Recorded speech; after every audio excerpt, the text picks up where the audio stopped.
Bom, Rui Ramos, olha, é exatamente assim. Olha que engraçado. Estranho. É tal e qual. Não sei. Mais não sei. Pois está bem, está certo, mas o que eu gostava mesmo de saber então era onde é que está o seu Portugal? O meu? O meu Portugal? Não está mal visto, de facto. Há muitos, há 10 milhões, não acha? 10 milhões Aqui de já Portugais. estamos dois, Portugal.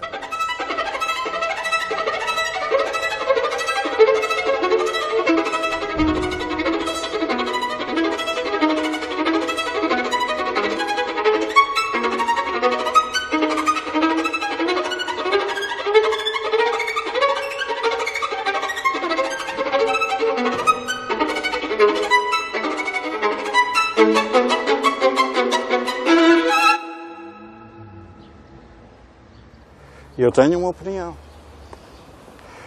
mas não a posso dizer. Não a vou dizer, não. Esteja à vontade, diga.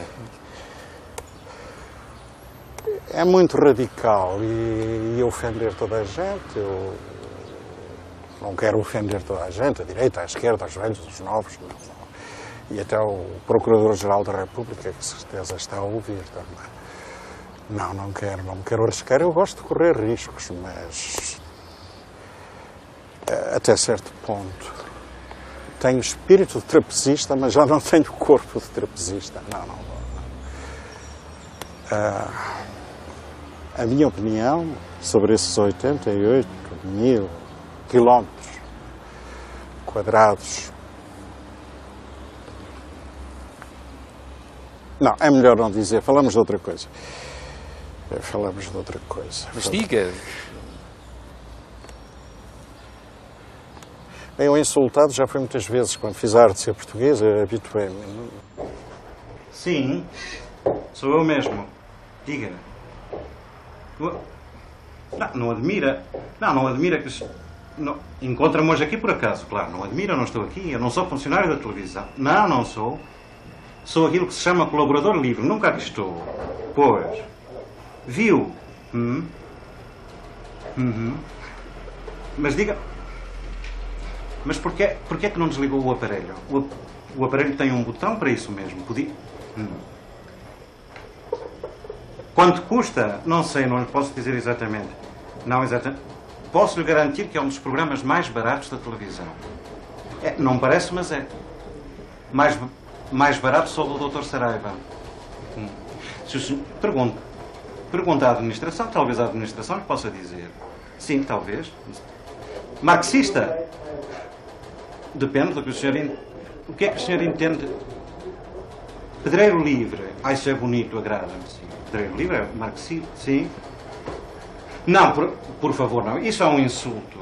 Desestabilizador, isso parece uma peça de automóvel. Não, chame-me o que quiser, mas isso não. Aprendi que é possível ser muito insultado. E de resto há caras e bocas mesmo propícias, próprias. O insulto fica-lhes bem. Não é disso que eu tenho medo. Eu de facto não queria magoar ninguém. Mas está bem, eu vou dizer. Eu vou dizer como se fosse morrer amanhã e antes de morrer a gente pode dizer tudo. Já o Apollinaire, nas cartas à Lu, à namorada, dizia: eu, soldado, posso morrer amanhã, posso dizer tudo. E escreveu aquelas cartas tão lindas. Mas agora não é tão lindo. Eu acho que Portugal, então vá lá, é um país igualzinho aos outros. Já sei que isto vai ofender todos, porque uns acham que Portugal é melhor do que os outros países, outros acham que Portugal é pior do que os outros países. E dizer que é igualzinho aos outros é uma ofensa, obviamente. Bem, atenção, eu não estou a dizer que é igual. Estou a dizer que é igualzinho, que é diferente. Mas repare bem, tem alvará de Estado, na ONU ou lá onde é, quer dizer... No registro civil dos países tem esse alvará. tem soberania, tem território, tem águas territoriais, tem montes, tem pontes, tem população, tem transportes, tem estradas, tem tudo que um país tem, o que faz falta. E com os outros não vejo diferença nenhuma. Que diferença é que há? Tem maternidades e cemitérios. Eu acho que era uma belíssima ideia juntar, fazer dos jardins das maternidades cemitérios. Dava uma certa ideia, apanhava a vida no seu sentido total, não é? Eu maternidades não conheço. Cemitérios é um dos lugares neste país mais agradáveis para passear.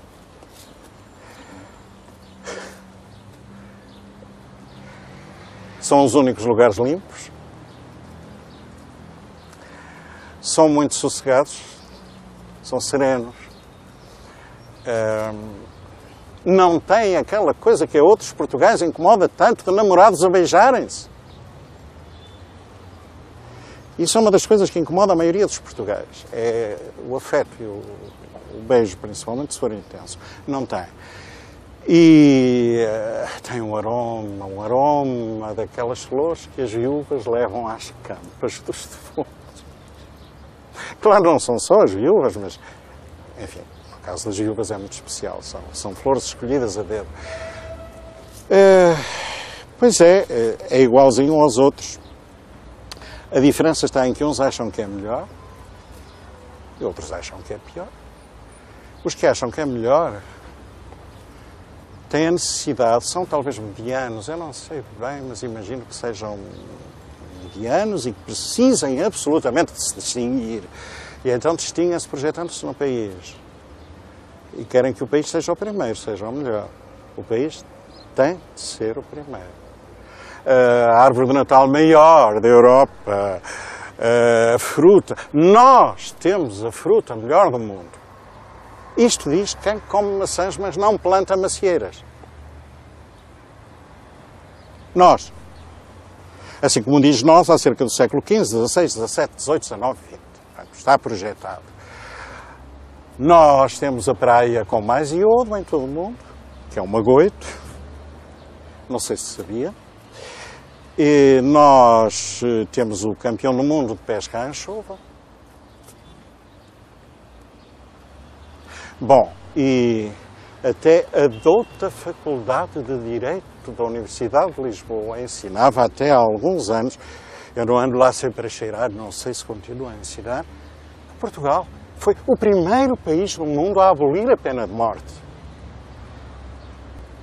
Pois é, Portugal aboliu a pena de morte, foi o primeiro país do mundo a abolir a pena de morte. É falso. Mas era assim que se ensinava até há pouco tempo na Faculdade de Direito. E como em Direito as coisas são mais sérias do que lá nós ensinamos, que entramos em conta com hermenêutica, sentido, subentendido, intenção, tudo isso em Direito, não. Ou é o artigo 49 ou não é. É assim que funcionam as cabeças da jurisprudência. Então Portugal foi o primeiro país do mundo a abolir a pena de morte. E não foi realmente.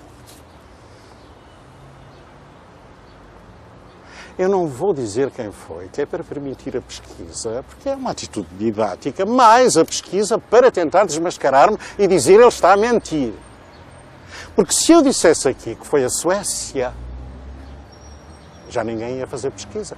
Diziam, se for mentir, o embaixador da Suécia vai desmentir. Portanto, repara, a necessidade é tal de ser o primeiro, mesmo projetado no país, que até no caso da abolição da pena de morte, se passa de segundo, foi o segundo.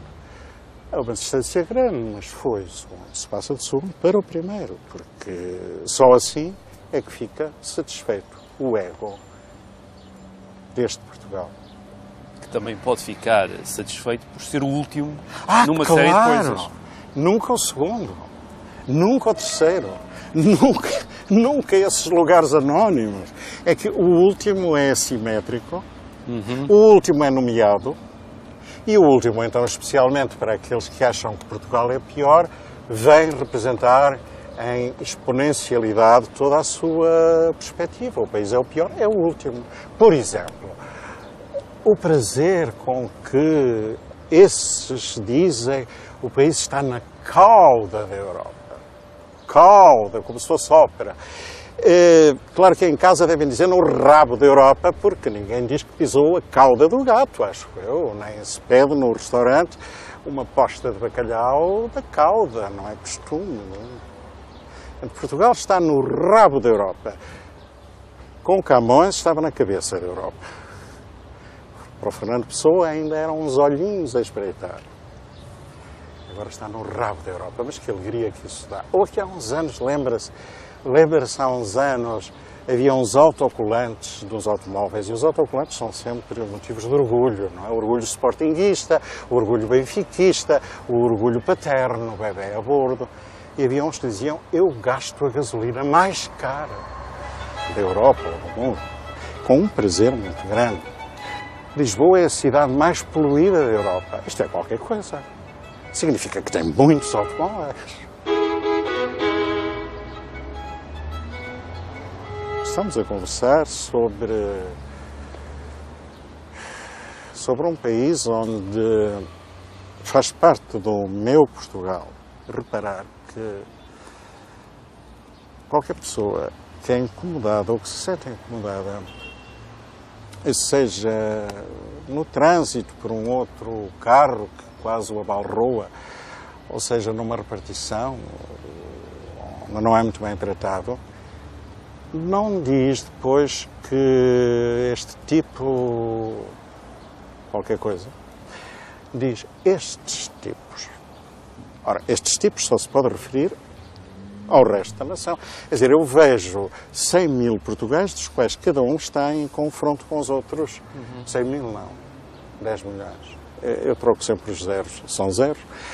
10 milhões de portugueses, dos quais cada um está em confronto com todos os outros. Isto é mais ou menos como no filme do Herzog, cada um por si e Deus contra todos.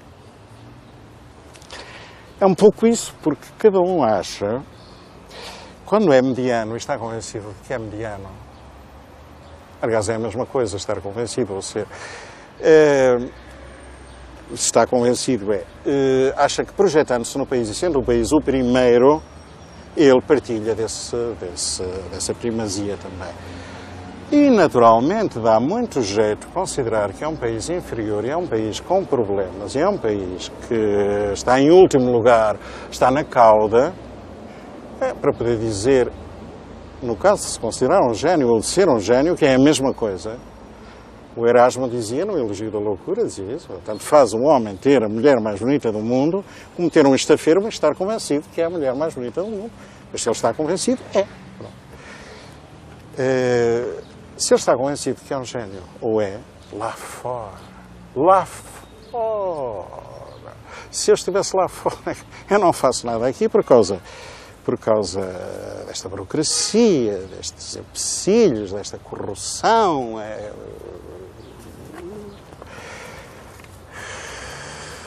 Mas é curioso, porque sendo o país podendo ser concebido como uma conversa, nós temos uma grande tendência para esse monólogo, porque quando se diz estes tipos, geralmente são ditos que se dizem ao sair de uma repartição pública, pois, em que a pessoa diz, os outros ouvem, mas não é uma conversa, a pessoa resmunga, murmura aquilo. Claro.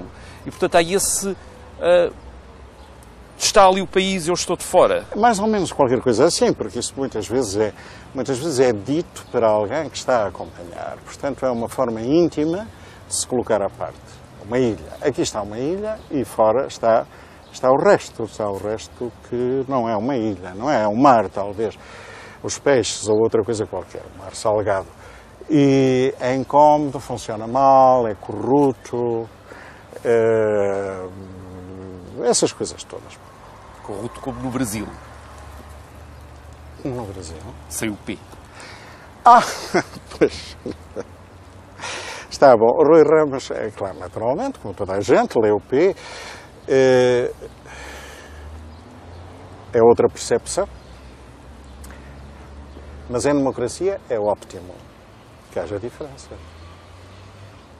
Mas, sem brincadeira, eu digo-lhe que aprendi a dizer corrupção.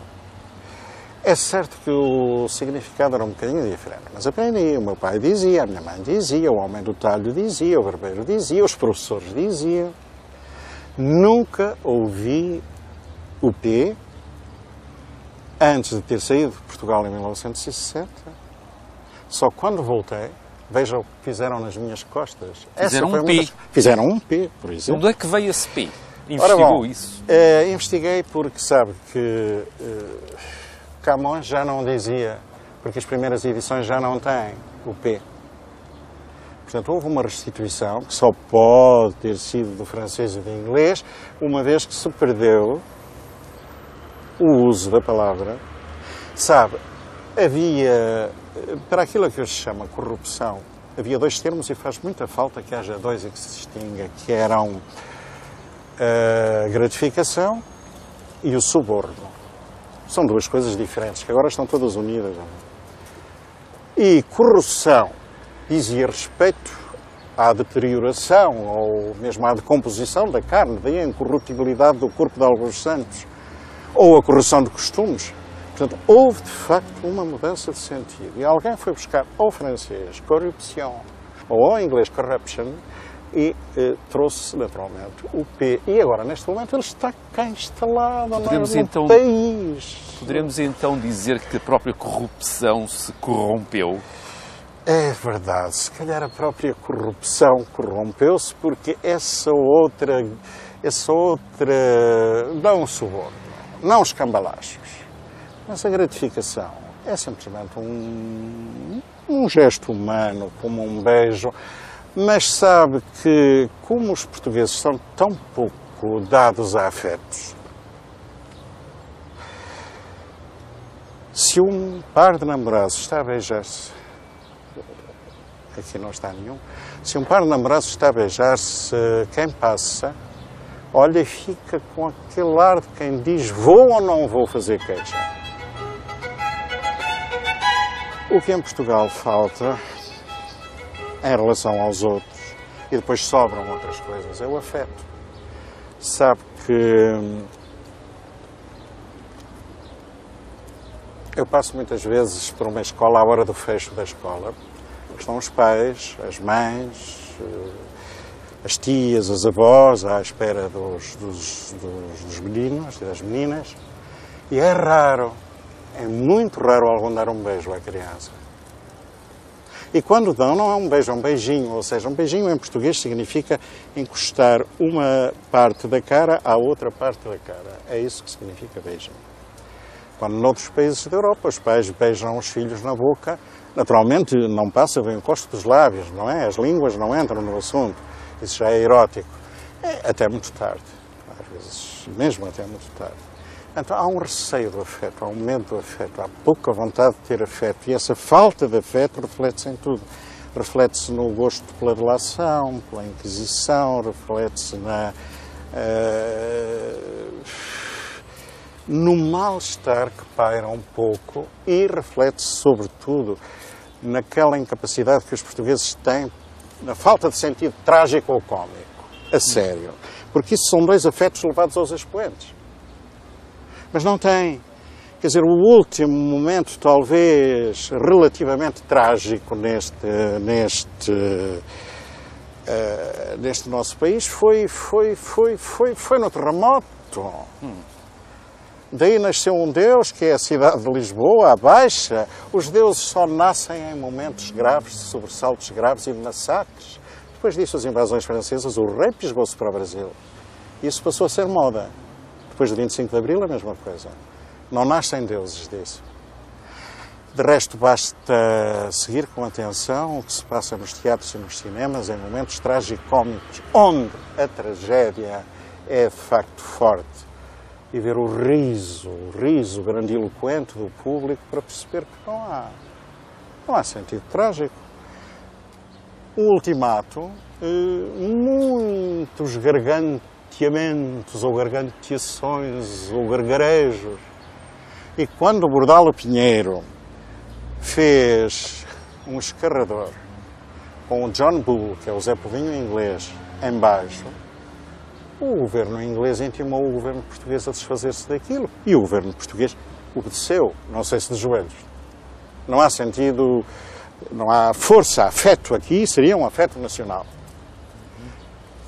Ou em relação, por exemplo, ao sentido cómico, não é ao sentido da anedota. A propósito, sabe que uma semana depois da queda da ponte entre os rios já havia anedotas? Isso já não é falta de sentido trágico, isso é baixeza pura. Acha que os portugueses se poupam? Poupam muito, poupam nesse sentido, não correr riscos. E é Portugal um país económico? É um país muito económico, sai muito barato. Deve ser dos países que sai mais barato neste mundo. Não sei, talvez o Uganda saia ainda mais barato, mas aí com o canibalismo não admira. Canibalismo até dos dirigentes. Agora, repare, há uma cena nos cadernos do Malte Lauritz do Rilke que eu acho maravilhosa, em que o dono da casa está a deitar vinho, está a servir-se de vinho, e a mulher está sempre com uma pequena impertinência. Cuidado com a toalha, cuidado com a toalha. E ele, imperturbável, continua a servir o vinho até ao fim da garrafa. A toalha começa a ficar toda ela manchada de vinho até ao fim. É isso a única coisa que se poderia recomendar aos portugueses, esse exercício de liberdade, porque a liberdade não é outorgada por ninguém. A liberdade está dentro de nós. Somos nós que temos que despejar a garrafa de vinho. Mesmo que isso cause incómodo, seja à toalha, à renda da toalha, a quem está. Incómodo causamos enquanto estamos vivos. Sentido trágico só vem se estivermos dispostos a assumir a liberdade. E sentido cómico também, repare. Sentido cómico não é anedota, é sentido cómico. Os discursos no século XIX de Fontes Pereira de Melo a justificar o avanço do caminho de ferro e das estradas, iguaizinhos aos discursos que hoje fazem os ministros de Estado acerca do caminho de ferro e das estradas. As vírgulas não sei porque não os li, e de resto esta geração não é muito forte em vírgulas. Não é de rir, mas ninguém ri.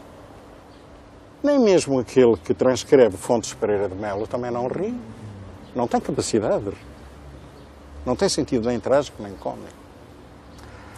Bom, e há uma coisa lindíssima que os políticos portugueses aprenderam com o Garrett. Garrett, cuja casa vão deitar agora abaixo. Não foi a casa onde ele por acaso morreu, foi a casa onde ele se instalou e onde ele tencionava viver, mobilado a seu gosto, era a sua casa. Pois Garrett disse nas Viagens da Minha Terra, e pelo menos isso todos leram, os políticos todos leram isso, disse: o solo português é tão bom, tão bom, tão bom, tão bom, tão bom, tão bom, tão bom, tão bom, que todo coberto a alcatrão, ele disse macadame, dava estradas tão boas como lá fora. Ora, isso leram todos. Desde essa época até Cavaco Silva. Todos, sem exceção. Portanto, são todos inspirados em fontes de grande cultura, de alta cultura. O que mais podemos nós querer? Queríamos que o país fosse diferente, que tivesse um certo sentido trágico e cómico da vida, que tivesse a liberdade dos afetos, que tivesse a liberdade de se expandir, de ser cada um aquilo que é e não estar metido num colete de forças. Mas queríamos, bem, o melhor é emigrarmos. Lá fora. Eu já emigrei e já voltei. Porquê é que voltou? Olha, havia, não sei se ainda há, na província um dito, quando alguém morria de repente, dizia-se: deu-lhe e foi-se. E olha, a mim, deu-me e vim embora. É exatamente isso. A dificuldade portuguesa é muito simples, é só a de ser capaz de viver e deixar viver. Parece-me que é só essa. Mais nada. Porque os portugueses vivem tão preocupados com os outros que não chegam a viver a sua própria vida. Estão sempre de tal maneira a espreitar e a ver o que se passa com os outros e em competição com os outros, que mal têm tempo para viver a sua vida. Para deitar o vinho, se lhes apetecer deitar o vinho, e evitar que durante uma vida inteira haja uma voz a dizer cuidado com as pingas do vinho na toalha. Porque se não fizerem isso, vai haver durante toda a vida uma voz a dizer cuidado com as pingas na toalha. E a vida torna-se muito desagradável.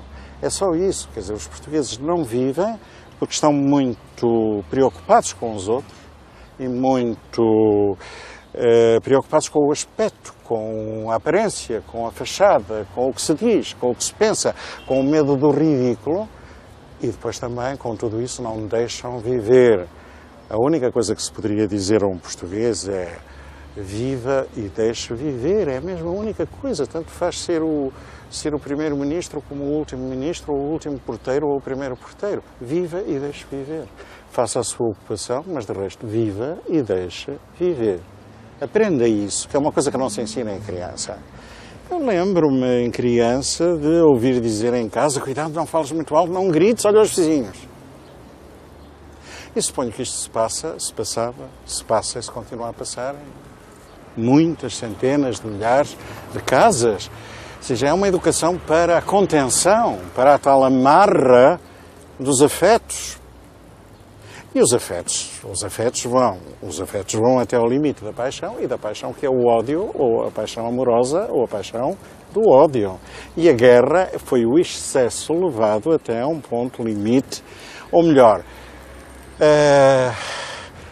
a guerra não foi o ódio levado a um ponto limite. Pode ter sido alimentado artificialmente. E pode ter, como as guerras têm quase sempre, uma componente económica fundamental. Mas se não houver um excesso, se não houver o gás, o petróleo, para alimentar a busca do petróleo, se não houver esse excesso, não há guerra. A guerra é económica e é religiosa, acho eu também. O monoteísmo que nós temos, todos os monoteísmos, são muito seguros de si. O politeísmo tem muitas franjas, há muitas hipóteses. O monoteísmo está ali firme e não sai. E, portanto, é propenso a esse seguimento, a esse seguidismo, a tudo isso. Agora, e está fechado em si, como tem estado. Agora, o país, para além disso, é um país amarrado, poupado, medroso de se arriscar, de se gastar, em última análise de morrer, que é a marca do conservador. O conservador é aquele que não quer morrer, o que espera, conservando, que as coisas fiquem e que ele não morra. É a diferença. E, naturalmente, a guerra implica um pouco a capacidade de saltar por cima disso, de saber que a morte vem em qualquer momento ou de qualquer maneira, para além do modo de se poupar ou não se poupar. Na sua experiência, nessa época, deu pela guerra? Não estava cá quase todo o tempo. Pouco tempo estive. Não estive. Quando saí não tinha começado a guerra e quando voltei já tinha acabado a guerra há 2 ou 3 anos. Dei pela guerra só pelas notícias sobre a guerra, mas as notícias sabemos que são sempre fabricadas de qualquer maneira, não é? As notícias são discurso, não são a guerra, são discurso da guerra. Portanto, experiência da guerra não tenho. Tenho opiniões sobre a guerra, lá está, mas não tenho experiência. E parece-me que há qualquer coisa de similar entre o que se está a passar com os Estados Unidos atualmente e o que se passou, nesse caso português. São as guerras feitas fora, nos lugares que fornecem, e Portugal só fez guerras, ou fez guerrinhas, sempre na busca de um alimento geral fácil.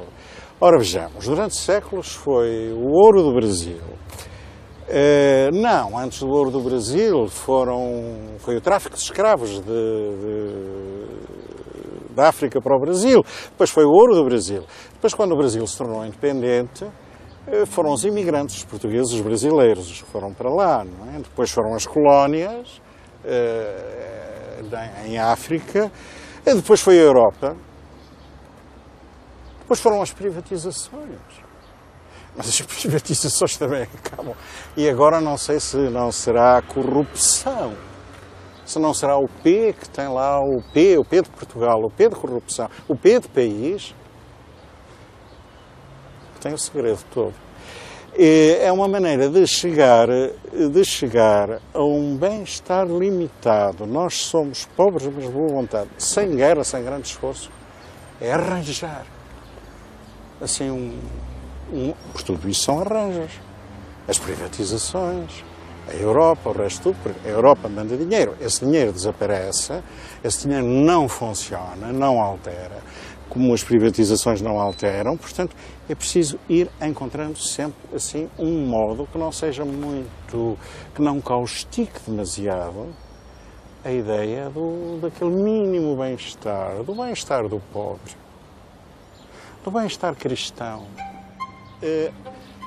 Eu, quando saí de Portugal para um outro país da Europa, em que vivi 17 anos, mais ou menos, tive várias surpresas nos primeiros tempos, muitas e muito interessantes, todas de tipo cultural, acerca do modo de vida.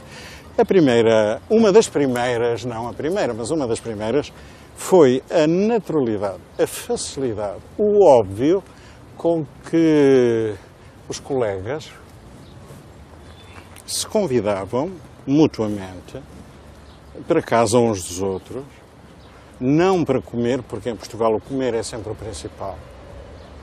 Convidar é para comer, encontrar-se é para comer. Não para conversar, para estar, mas para casa, para dentro de casa. Entrar numa casa de um português, a não ser na própria, mesmo nessa.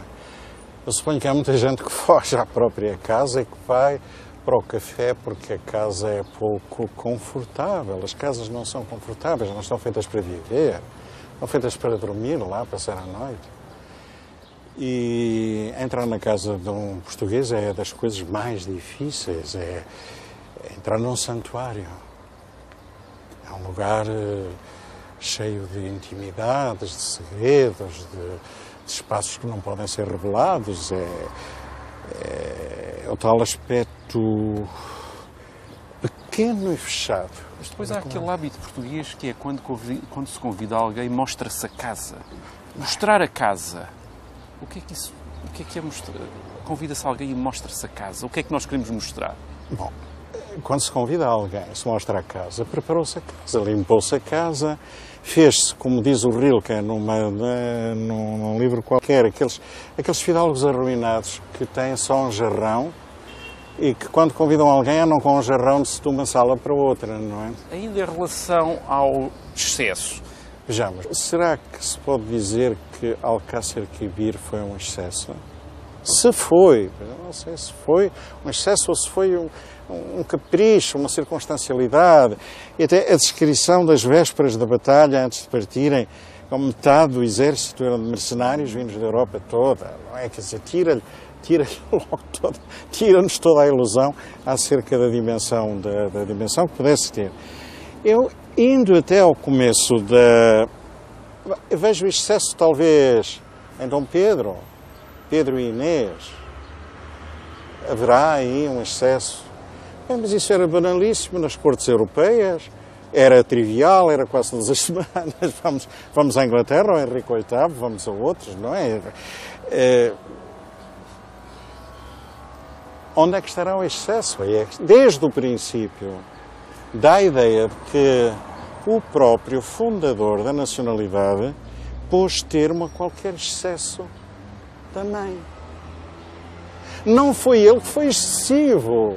Ela é que estava a ser excessiva e ele achou por bem controlá-la. Aliás, isso continua a ser. Eu já vi em lugares públicos, ou seja, em transportes, já vi crianças de 6, 7 anos a chamarem puta à mãe. Deve ser por isso que depois as mães lhes dão tantas prendas para ver se comportam melhor em casa. Não? Eu acho que esta continua a ser uma sociedade de medo. É desde há séculos. Uma sociedade pequena demais para ter suportado uma Inquisição tão longa e tão forte como foi esta. Foram 3 séculos de medo e de delação, que continua. Bom, agora poderíamos falar um dia seguido, ou 2, ou 3, ou 4, das minhas lembranças da delação. Começaram muito cedo, dos casos. A delação, que agora parece até que está a ser promovida e legalizada outra vez, a delação num lugar tão pequeno como Portugal, como é este país, é sem dúvida aquela fonte que faz com que metade esteja a fazer a delação e a outra metade esteja com medo, mas os que fazem a delação, como diz um poeta alemão, perseguidores perseguem perseguidos, perseguidos perseguem perseguidores, perseguidores perseguidos perseguem perseguidos perseguidores, e isto vai crescendo até ao infinito. E esta para mim é a sociedade portuguesa. São os perseguidos, perseguidores, os perseguidores perseguidos, que se vão alternando e que vão eternamente perseguindo uns aos outros. Isto dá um medo, isto dá obviamente um medo que só se poderia deitar fora no momento em que se tivesse aquela capacidade de dizer, bom, arrisco, matem-me, façam. Mas não, como precisamente existe essa contenção toda, essa falta de afeto, esse conservadorismo, essa tentativa de manter tudo, pelo menos numa aparência, pelo menos num mínimo sempre, então o medo domina, é o medo que impera.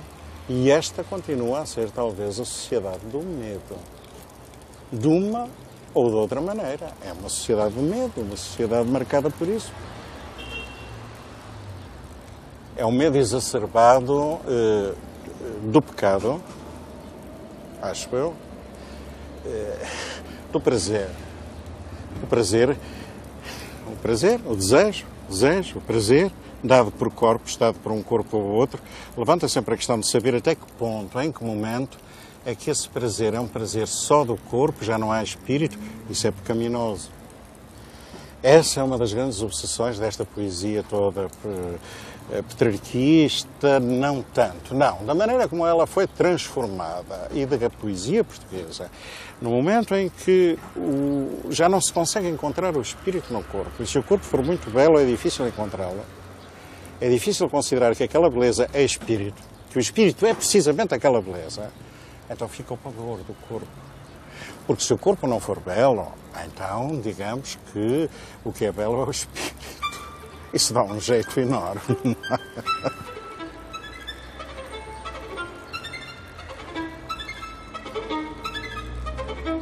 Isso sim, quer dizer, parece-me que faz parte desta mesma contenção, desta falta de afeto, o reduzir tudo a uma dimensão muito limitada, de um humano muito trivial, do muito certo, sem sobressaltos, sem riscos, sem excessos. Parece-me que é isso, não é? E esse é o ideal.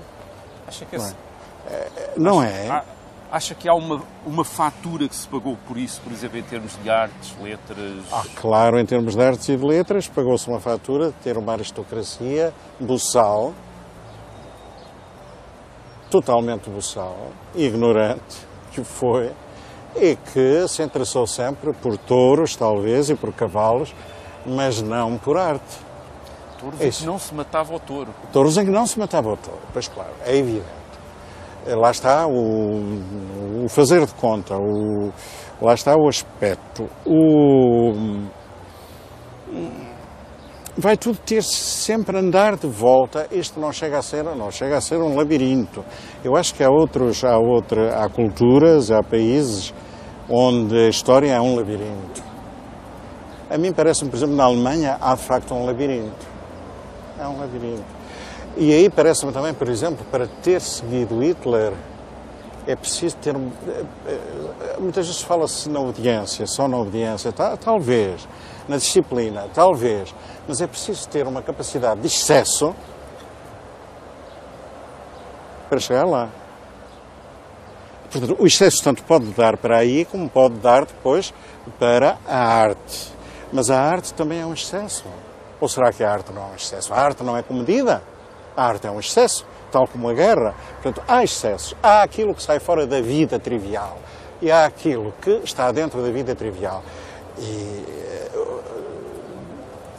voltamos ao meu Portugal. O meu Portugal é o da vida trivial. O que eu vejo, é aquele em que vivo, claro, e que eu sou.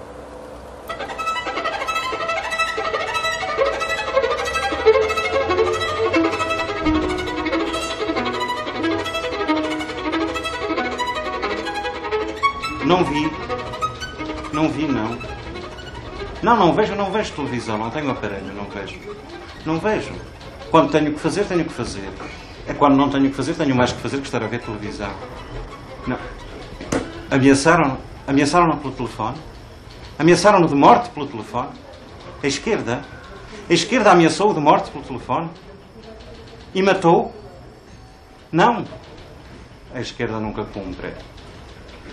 Claro, são coisas sérias, mas claro. Sim, mas diga-me... São coisas sérias. Mas diga-me uma coisa. Se a gente não brincar com as coisas sérias, com o que é que há de brincar?